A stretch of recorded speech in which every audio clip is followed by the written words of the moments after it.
the strategy all along, right? Yeah. I was just going to say, this is a very well-developed thing that's been in the works for decades to create this, really try to create this picture of you're the victim. And even though you are uncooperative to the max, and you're intentionally secreting and keeping away from the inquirer anything that's relevant or important to the subject under inquiry. The same goes for litigation. You do the same thing in litigation. Yeah. Witnesses will disappear, documents will disappear, and so they do the same thing with them, but they do it in this fashion that's so persistent. They're constantly making a record that at the end of it they're saying, well, you know, they didn't submit themselves to anything, and they're saying that this guy's, you know, Torquemada, the Grand Inquisitor. And yet, you manage, without the participation of David Miscavige in this case, to have David Miscavige all over this movie. I think one of the amazing things... Miscavige is well represented. One of the things that's amazing to me, having read the book but then seeing the movie, where the movie really advances the ball, is the visual of David Miscavige at these events. How on earth you got that footage? It's extraordinary, and it tells you so much, almost more than you would be able to get out of it.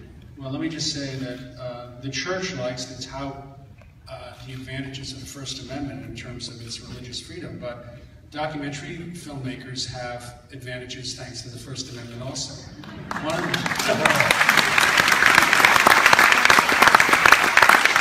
them is called the Fair Use Exemption to the Copyright Act. The Copyright Act would not be constitutional were it not for the fair use exemption, the ability to use copyrighted materials without the permission of the copyright holder. And this film is Exhibit A. The footage of that is available to you through that. Larry, Marty, the most consumer-facing of Scientology, the Scientology guests we talked about, are these celebrities who are widely known by the average person, who may not care who David Miscavige is, or Marty Rathbun, or anybody else. Tom Cruise, John Travolta are brands associated with Scientology, so for them to be in this film actually opens up the appeal to potentially to a much wider audience.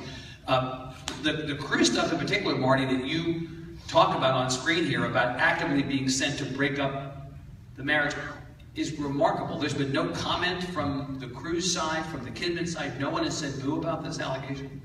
They haven't said anything because they know it's true. Yeah. You know, unfortunately, you know, and I've had this discussion with Larry, I think, before, that Scientology is dwindling so much in terms of influence and membership that if it were not for the concentration on celebrities, it wouldn't even be a story.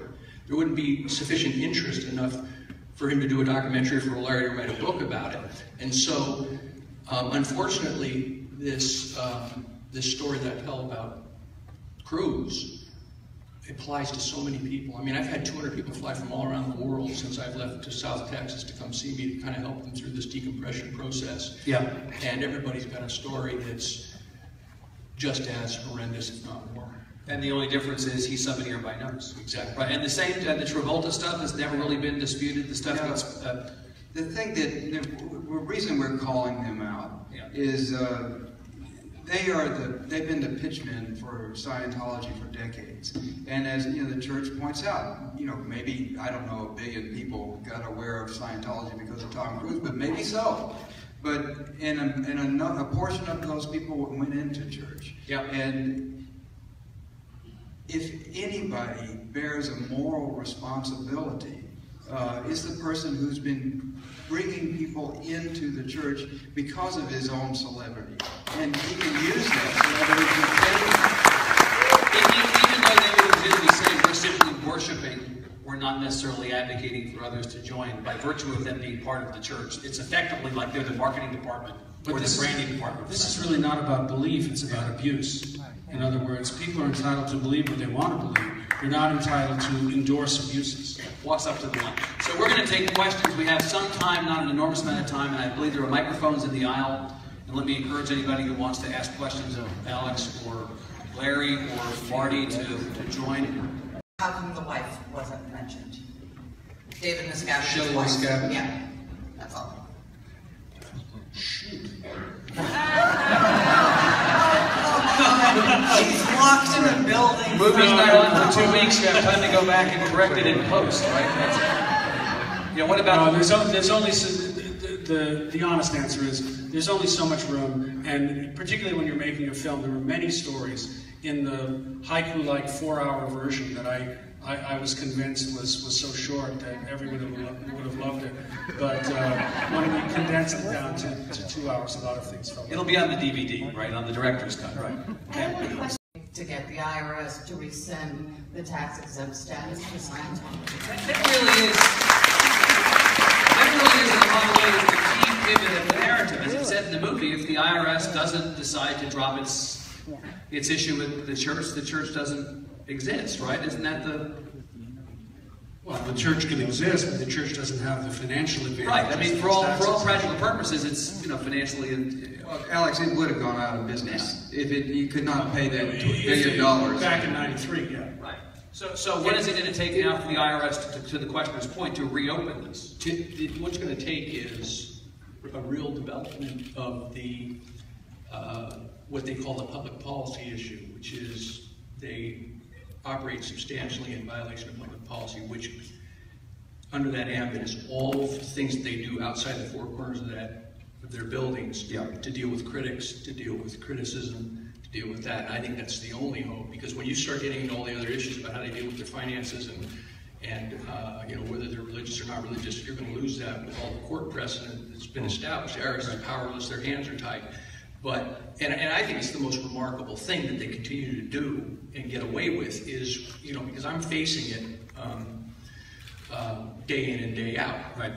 So I see it, but I think that's the only hope, is to establish that and To establish what? To establish evidence and precedents that they are continuing to do this sort of thing on the streets of America, using those tax-exempt dollars to keep people in ignorance and to keep people cowed, because that's a violation of, that's neutral principles of law. What they do outside of that building, what they do in front of my house, what they do in front of Tony Ortega's mother's house, what they do with you guys, that's not protected under any stretch of the imagination. Do any of you have a sense of how other religions view Scientology? Do they view Scientologists as somehow kin to them, and therefore if Scientology falls as a tax-exempt organization, that other religions would consider themselves at risk, and therefore they might actually support Scientology if there was another affront? Well, but what Marty's talking about, you'd be hard-pressed to find the Catholic Church sending people with GoPros on their foreheads to his door to try to harass him, to provoke him. And frankly, you know, a lot of the people who are in the film have been rather heinously harassed in the past few weeks. PIs are following them around. Because of their participation? Yes, absolutely. Sir? How come the wife wasn't mentioned? David Miscavige's Shelley wife. Miscavige? Yeah, that's all. Shoot. She's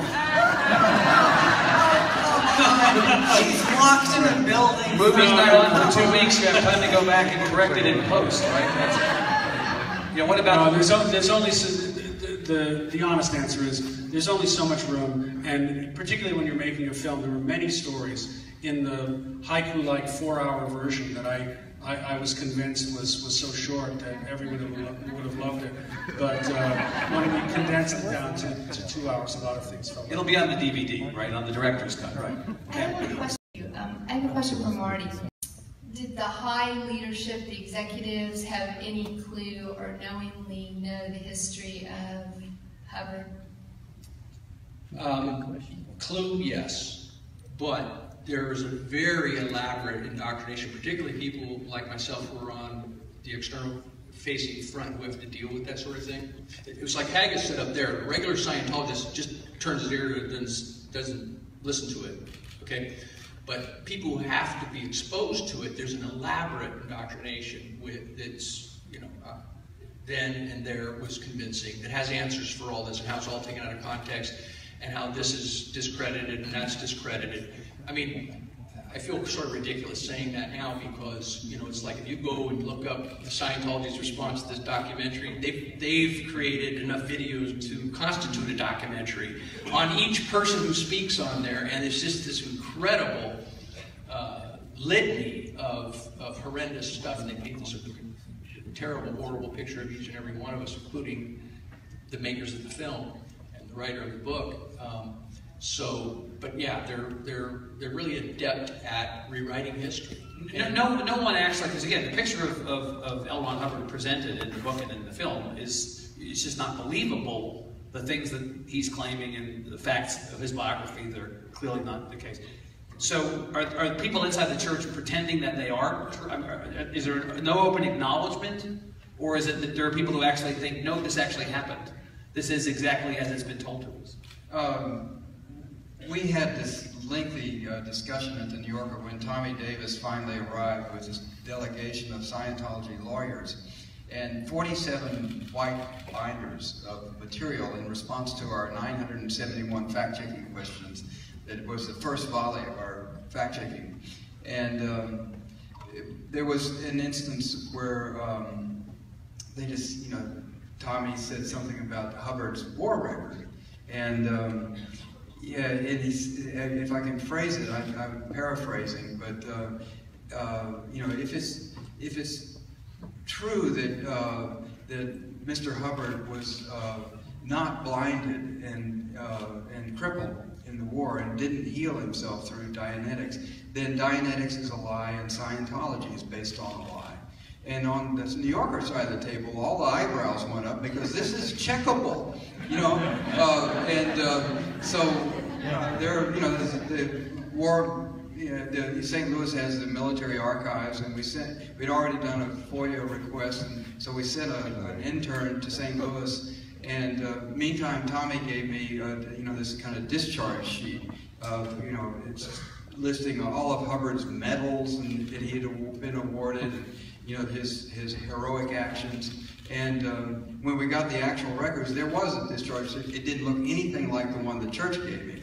And in there were, he even sent me pictures of medals that had been awarded to Hubbard, some of which hadn't been invented until after the war. And there were all these discrepancies that were quite absurd. But it was it really shows that there was an attempt to create some sort of documentation for a false life. Right. Yeah. Ma'am.